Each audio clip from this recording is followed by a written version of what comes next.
Basically, the discussion point today is that it's a think third perspective. So most of the stuff which we are talking might be in a subconscious level.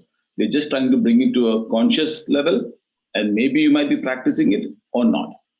So let's look at what we are going to be discussing today. So we'll give a brief introduction, and these are the topics we'll be discussing. You can see just 16 slides. So to know the real objective of meditation. Why do we meditate? Most people have different reasons, but we need to, any place we want to go, it's like this. If somebody gives you a car and say, drive for 10 hours, you can drive for 10 hours and you will feel that you have achieved your objective. But if somebody tells you, drive the car for 500 kilometers in 10 hours, you immediately have an objective which you're looking at. Then think about a little further. You're given a car saying drive for 10 hours and say drive 500 kilometers. Then if you're in Bangalore, you're told to go to Delhi, then you have a real objective. So when we meditate, what is our objective? Why are we meditating? What are we trying to achieve? Are we driving the 500 kilometers, or are we going to Delhi, or are we driving in circles? That is what we're trying to look at through this presentation. So why do we meditate? So we are meditating for various reasons. Somebody might be to elevate stress, beat anxiety, increase focus and concentration, relax, being mindful, sleep better. People have different objectives when they meditate. So it's not, everybody is not doing meditation for the same thing. It's like going to the gym. People go to gym for different purposes. Somebody might go to lose weight. Somebody might go to tone their muscles. Somebody might go to add muscles and put on weight. Similarly, everybody has a different objective when you're going to the gym. So, assuming our objective is to lose weight, you might run on a treadmill, you might cycle, you might do swimming. So, when I say when I go to the gym, what do? I run on a treadmill to lose weight. So, what do we do in meditation when it comes to that? When you say I'm meditating, what are you doing? So you might be chanting a mantra, you might be focusing on a breath work, listening to music. There are different methods of meditating. Like you have different methods for losing weight. It can be cycling, swimming, running. Similarly, chanting a mantra, focusing on your breath work, listening to music, and you have multiple ways of focusing on when you're looking at meditation. So we are all told the practice of meditation is directed towards eliminating our future and past thoughts. Or in other words, by focusing on a present thought, which is a mantra or music or breath work. One thing we commonly hear is that we meditate to be thoughtless. Can we actually be thoughtless? That is literally impossible. Every second we have some thought or other in our mind. So even if you want to go to have food or to the bathroom, that thought comes in. That's a thought. Without a thought, you can't act. So by meditation, our objective is to focus our thought on one particular aspect. It can be chanting a mantra, listening to music, or breath work. So when you sit there, you're trying to listen to the music. So you're cutting out all the other future or past thoughts and being in the present. That is a state we all call the thoughtless state, or only one thought is coming in. So let's look at the first objective of meditation. Or let's look at the crocodile analogy. Right now, assume in our life, we are traveling, going through a river in a boat. And the river is full of crocodiles. These crocodiles are from your past and future thoughts. You are safe in the boat. The moment you see the crocodiles, you are worried. So when you go through these thoughts, keep bombarding us. And the objective is to realize that you are in the boat. The easiest objective when you're meditating is to just blindfold ourselves. The moment you blindfold yourself, you don't see the crocodiles anymore. These are your thoughts which are there. These thoughts can be bigger or you have more in numbers based on how your day was. So your objective when you blindfold, when you sit in that room, is to make sure none of these thoughts bother you. So what is the first objective of meditation? At the moment, What we have been told is that you go sit in a room for 15 minutes, 1 hour, half hour, as much as you want, or you think is good for you, depending on your day. If you had a very rough day, you want to sit for a longer period. I want to meditate, clear my mind. So what are you saying by clearing your mind? You're blindfolding yourself in the boat. But the actual objective of meditation, for our focus during a practice should be not be sitting for a specific duration. Instead, should be sitting for a longer period without any thoughts coming in. Otherwise, when you are in the boat, when you're blindfolded, you can still hear the crocodile splashing. These crocodile splashing are your future or past thoughts. So your objective is to make sure to prolong the duration of this thought splashing. So our objective should be to increase the duration of thoughtless sessions until we are able to have a single thoughtless session during our whole allocated period for the meditation. Otherwise, when you get into the boat, you blindfold yourself, you can still hear the crocodile splashing. So the moment you hear the crocodile splashing, you should start again. So your objective is to see whether you can cross the river without even hearing the crocodile splashing even once. That is objective. So what is happening right now, it's like a corollary of a flat tire. As of now, what we are doing is that when you have a flat tire, do we go and fix the puncture or fill the air? As I said, now with meditation, what we are doing is that the moment we have a flat tire, we go fill the air and we drive out. And depending on how bad your day was or how big your puncture is, you have to come back to the filling station to fill the air again. What we are trying to do, or what we must try to do, is the puncture. We are not fixing the puncture at the moment. We are only filling the air. We sit there, have a thoughtless session, or try to achieve a thoughtless session, not even trying to prolong the duration. We are only prolonging the duration of sitting, not prolonging the duration without a thought coming in. The second objective. The second objective is you might actually be in the boat and cross the river with the crocodiles there, and you might have blindfolded yourself. It might take you 1,000 trips before you can cross the river without hearing the splash from the crocodiles or the past of future thoughts. Once you reach that position, the next objective is slowly peek at the crocodiles and make sure the crocodiles in the water and not on the boat. And it might take you some time. It's like this. You're sitting in meditation and you've finally managed to focus on the mantra and you are able to do that. And then your next objective is to let the thoughts come in. You're looking at the crocodiles. You must realize, oh, there is no milk in the fridge. That's all right. I can handle it because I will buy it after some time. Every time when we look at the future or past thoughts is when we have a problem. When we live in the moment, we are in a good place. To give you a story, which actually portrays this very clearly, Jayaraaj once comes to visit Vishnu in Vaikunth, and Garuda is standing outside the transport of Vishnu. And along with Garuda, there was a very small bird on the side. And Jayaraaj walking in, he looks at this bird and he says, what is he doing here? And Jayaraaj walks in to see Sri Vishnu. The bird immediately gets scared. The bird says, oh, Jayaraaj asks, what am I doing here? Maybe he will take me with him when he's going back. Please help me. And he gets worried and Garuda decides to help him. Garuda will put him on his shoulder, fly 7 mountains away, and in a big tree there is a hole. He will go and hide the bird in that hole. And he'll come back and stand outside Vaikunth. And after the meeting, Jayaraaj comes out and he looks and says, where is that bird? Where did you hide the bird? And Garuda says, please, let it be. Don't take him with you today. Give him some more life. No. I was just wondering, what is he doing here? Because he was supposed to be the food for a snake which is living 7 mountains from here in a tree. So what we are actually doing is what the bird has done.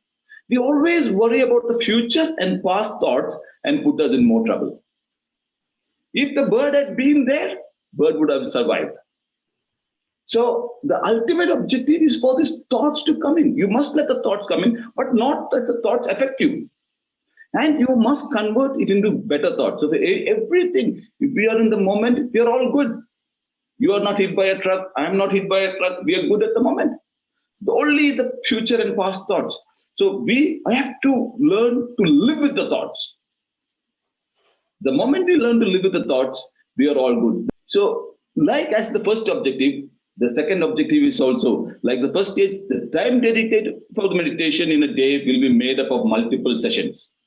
Otherwise, each session, our effort should be to sit for a longer period with external thoughts not affecting us. So basically, it is not for sitting for 15 minutes. 15 minutes will be made up of multiple sessions. It will be, I could sit for 2 minutes without any thoughts coming in today. I had 6 sessions of 2 minutes each. I'm trying to increase it to 3 minutes. It might make you 1,000 trips to cross the river with the blindfold on, and another 1,000 trips to cross back with the blindfold off. But if you don't measure the progress, we will never know. We will be every day filling the air in the tire and not moving forward at all. We will never fix the puncture. So the objective is clearly to fix the puncture. The ultimate objective of meditation is happiness, and the happiness comes by living in the moment. So we are here to live in the moment. Live in this particular moment. Now I'm talking to you, there's nothing else in my mind. The moment I start thinking about something else, I can get worried. So if we look at these 2 stages of meditation and see how can we first prolong without a thought coming in, and second, how can we prolong the duration and a thought coming in doesn't affect us. That is the ultimate objective of meditation. And once you achieve it, you don't have to meditate. Going back, once you go to the gym, you are running on the treadmill, you lose your weight. Do you keep running every day? You can stop running. So similarly, meditation, you might go hit the gym and run on the treadmill once you have eaten a little too much the previous day. Or if some other thought comes in which bothers you, you can sit for some time. But it is not sitting for 1 hour every day. It is to see how can we fix the puncture? How can we stop running on the treadmill? How can we lose or reach our weight which we want to achieve? There is a question by Rajeshri that is it necessary to play music at the time of meditation? Whether you want to run on a treadmill, you want to swim, you want to whatever can get you to that moment. How can you think of something? It's just a method. There are multiple methods of meditation. If you can listen to music and you can forget every other thought, please, by all means, listen to music. But make sure when you're listening to music to measure how long can you listen to music without any other thoughts coming to you. That is the most important thing. How do you prolong that period? So that is the objective of meditation. The music is good. If you can enjoy music and you can completely get immersed in music, that's the way to be good. Soumyadeep has a question that whenever he tries for meditation, so many sounds reach to his ears. First, how are you meditating? Meditation is like exercising. You must try to see what are you doing to meditate. If I'm going to lose weight, I can run on the treadmill, or I can swim, or I can cycle. So precisely, you couldn't even concentrate. So which method are you using? So Swami, what happens is that if I'm an overweight guy and I go to the gym for the first time and I want to lose my weight and I'm on a treadmill, I can't be on the treadmill for 1 hour. I will be tired in 5 minutes. I will be tired in 2 minutes. I can't walk.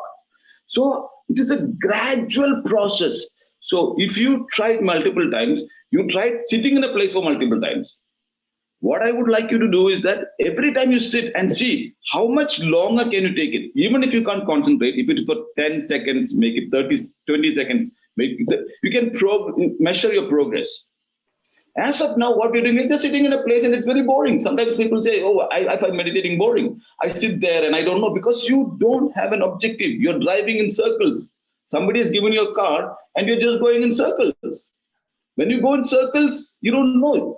We all need to have a sense of accomplishment. So you might be able to tell your friend, I actually increased my time from 10 seconds to 20 seconds. How important is meditation before studies? It's very important, Rajeshri, Because what happens is that if any other thought comes in, our focus is gone. If you can be in the moment when you are studying, you are there.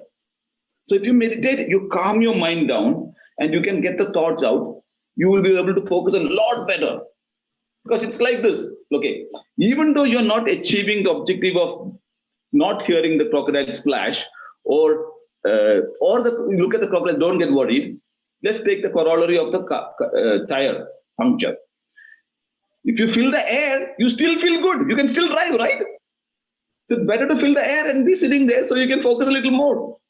When you have a puncture, go do meditate for some time, get all the thoughts out for some time, and then when you sit and study, you're able to focus a lot better. So the objective is to be able to be in the moment. When you are in the moment, anything you do, you're putting your 300%. Your energy is not going in any other place. It's always in one place. Meditation is not about spending 1 hour every day. Why do you spend 1 hour every day sitting in a chair? Or you can do a lot of other activities once you know that you can be in the moment. You would be wasting all your time otherwise just sitting in a place. 1 hour I will sit doing nothing. No, if music is enjoyable, yes, but objective is to get out of it and do what gives you happiness. Happiness is the ultimate goal. So how can we free up our time to be there? And that is precisely possible when you are in the moment. If you are in the moment, you are in a great place. Is there any particular process to concentrate, like I have to sit, or any particular area I have to choose? Not at all. Let's again go back to the working out thing.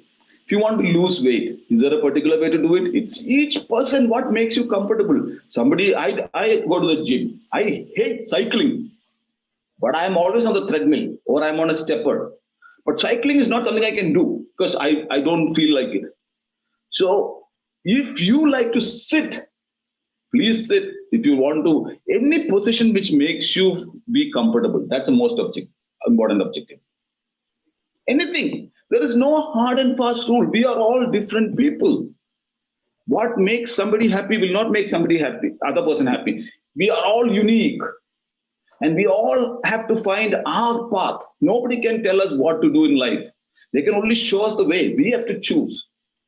So there are multiple methods of meditation. It can be listening to music. It can be, okay, I'm going to shock you guys. According to me, the best method of meditation is sparring in karate. When you practice in martial arts, when you are practicing martial arts, if you take your mind off for 1 second, you get beaten up. And you have to be in the moment. And that is why most or all the gurus of karate, the black belt guys, they never lose their cool. They're always under control because they've learned to be in the moment. Is puja a form of meditation? Puja is an amazing way of meditating. Because see, anything where you can keep your mind in one place is meditation. It is not sitting in a place. Let me tell you something. If you're watching Three Idiots and you're completely in Three Idiots, you're meditating. You feel good. It's about being in the moment, thinking about one thing. Puja is fabulous. When your puja has got advantage where you're doing a ritual which makes you happy. And that is amazing. So if you're able to do puja and you're able to spend time thinking of whomever you worship, whichever God, that's meditation. It's meditation. So it's like this. If I tell somebody I've been running, you know what I meant by it. But if I tell you I meditated, you don't know. It's like I said, I exercised. So you have to go with your form of meditation. And that is how it works. Because I believe all forms of prayer is to bring positivity into life. The moment you pray, you are being positive. Any ritual adds to the positivity. And being positive is all about meditation. So see how when you're doing a puja, whether you can do it for 2 minutes, 3 minutes, 4 minutes, how long can you make it happen? How long can you be involved in the activity? That means that much long you're able to focus on something. That helps you to keep away the past or future thoughts. The problem in life is always past and future thoughts. If you can think about something, it's good. So I think it's a good evening for all of you there in India. And it's a very good morning for me. It's getting to be 4 o'clock. If there is nothing else, have a great evening.